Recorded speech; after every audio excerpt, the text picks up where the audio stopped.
Assalamualaikum guys, and welcome to another C# 10 feature video.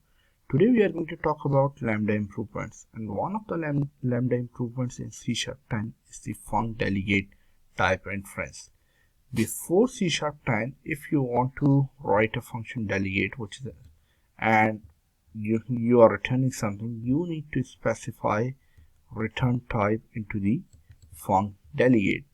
But now in C# 10, what you can do, instead of writing func in, you can use type inference by using var operator, and it will infer the type and it will return the sum integer. Don't need to specify like other C# expressions. You can see the result is returning 5, which we are trying to add two constants here. It's quite simple thing and quite handy because most of the C# expressions can infer the type.